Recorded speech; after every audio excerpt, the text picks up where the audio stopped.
É nessa relação que você não tem possibilidade de alimentar qualquer ilusão. É nessa relação que você tem condições de ser autêntico. Em todas as outras, você foge de quem você é. Quando você se relaciona com o seu melhor amigo, com a sua melhor amiga, você desempenha um papel. Quando você se relaciona com o seu pai, com a sua mãe, com o seu esposo, com a sua esposa, você desempenha um papel. Quando você se relaciona com você no espelho, você desempenha um papel. Você encolhe a barriga. Você finge que é mais inteligente do que é. Você compra livros para colocar na prateleira, para dar a sensação de que você lê quando você não lê. Você usa blazer para passar a sensação de que você é mais sério do que você é. Você fala evitando comer os S's para denotar que você fala a norma padrão. Você assiste aulas de filosofia e comenta com os outros para que você passe por alguém que é culto. Você se engana. Para você mesmo. Para você mesmo. Mas tem um ser, e só um, para o qual você não pode ser outra coisa que não você.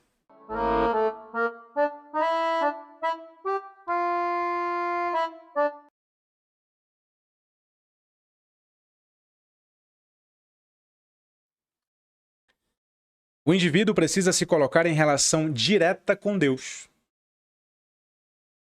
Ué, ninguém pode fazer por ele. E é por isso que o Kierkegaard é contra a religião institucionalizada, que coloca tantas barreiras entre você e Deus, que é essa relação que acaba se perdendo. O indivíduo precisa se colocar em relação direta com Deus. Mas qual é a natureza da relação entre Deus e o indivíduo? Qual que é a natureza? Vamos ver o que é Deus, vamos ver o que é indivíduo. Deus, em termos filosóficos, equivale ao conceito de infinito. O Deus teísta, tá? O Deus único, o Deus monoteísta. Deus é infinito. E o que é infinito, Vitor? Infinito é ilimitado, eterno e absoluto. Ilimitado é sem início, nem fim, nem bordas. Daí que nenhuma representação faz jus a este Deus aqui. Não tem como representar algo que é sem início, sem fim, sem bordas. Não de modo exato, pelo menos. Só de modo alegórico. Eterno. Eterno é aquilo que não é localizado num tempo. Ele paira acima do tempo. O tempo, para você imaginar, são pontos. O eterno é inabarcável por pontos. O que é absoluto? Absoluto são três coisas. É aquilo que é sem restrição alguma. É aquilo que tem razão de ser em si mesmo, ou seja, não tem uma causa fora de si. Ele é a própria causa. E é independente de toda relação com outro ser. Esse é o absoluto. O infinito, Deus, é ilimitado, eterno e absoluto. E o indivíduo é o quê? O indivíduo é finito. E o que é finito? É limitado, temporal e relativo. Limitado com início, com fim e com bordas. Nós nascemos, morreremos e temos contorno. Né? Temos contorno. Nós temos limites muito bem precisos, né? Temporal. Ora, nós somos localizados num tempo específico e não tem como fugir desse tempo. Nós podemos tentar, pela imaginação, fazer filme de super-herói em que nós viajamos no tempo, mas até agora mesmo, isso é só blockbuster, imaginação, no máximo um romance de qualidade, mas possível mesmo, até agora não. E tudo indica que nunca será. Relativo. Cheio de restrições. Nossa razão de ser não está em nós, ou seja, não fomos nós que nos geramos. Nossa razão de ser está fora de nós. Né? Fora, completamente fora. No sentido aristotélico, tá? Nas quatro causas. Tanto na causa eficiente, que é a causa de origem, quanto na causa final, que é a causa do objetivo, quanto na causa material, quanto na causa formal. E é interessante o quanto a ideologia individualista desrespeita essa condição humana, né? A condição humana fundamental é não ter a razão de si em si mesmo, mas fora de si. Mas o individualismo ideológico jura que o que há de mais precioso é o indivíduo entendido como aquele que é soberano. Aquele que faz e acontece. Aquele que quer e realiza. Não é esse indivíduo que o Kierkegaard está tratando aqui. Percebe? O indivíduo que o Kierkegaard está tratando aqui é um indivíduo finito.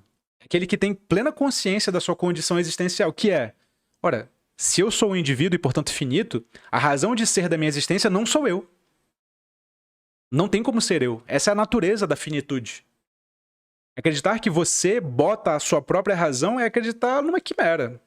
É querer ser, de certa forma, de natureza divina. Coisa que o cristão Kierkegaard tem plena consciência.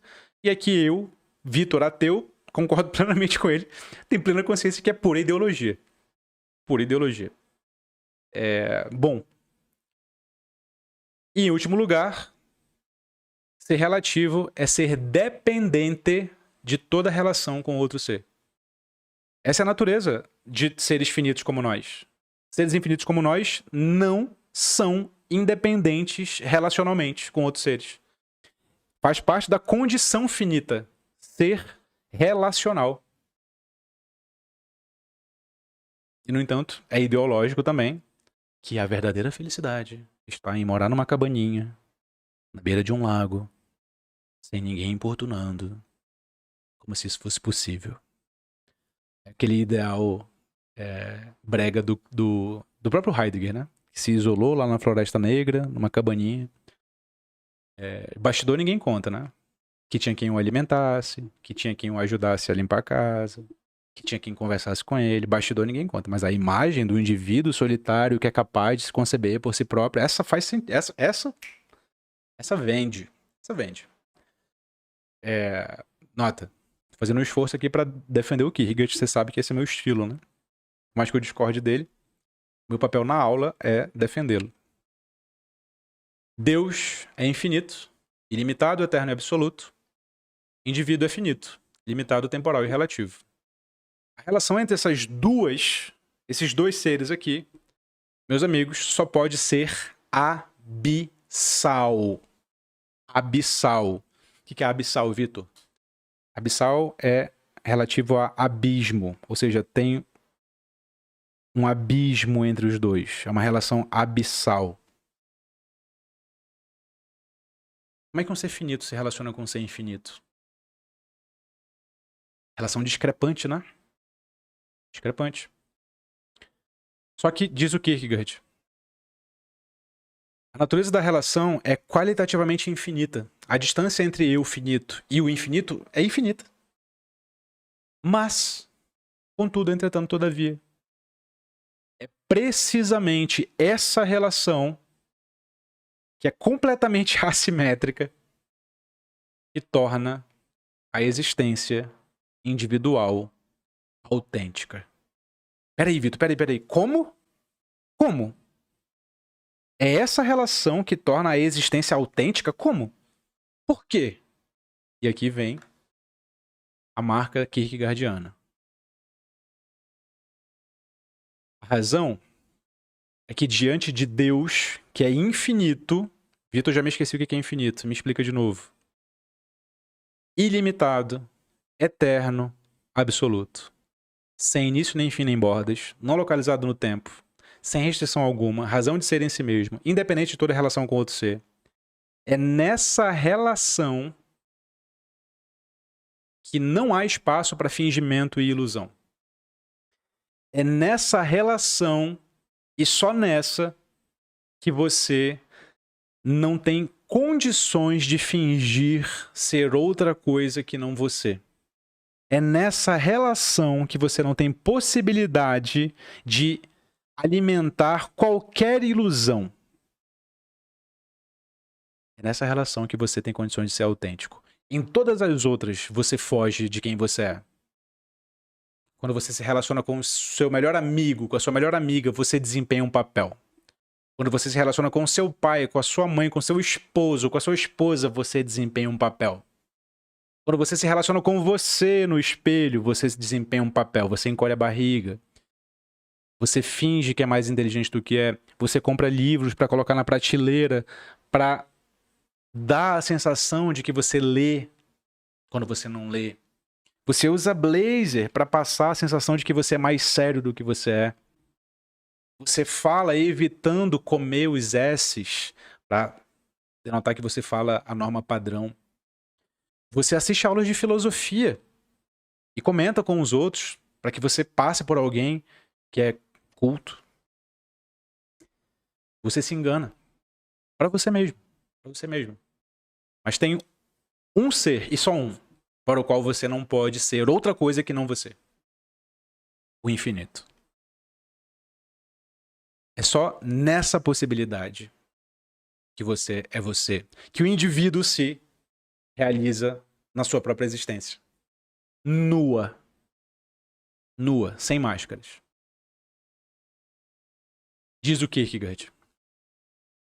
Para nadar, é preciso ficar nu. Para aspirar à verdade, é preciso ficar nu em sentido muito mais íntimo.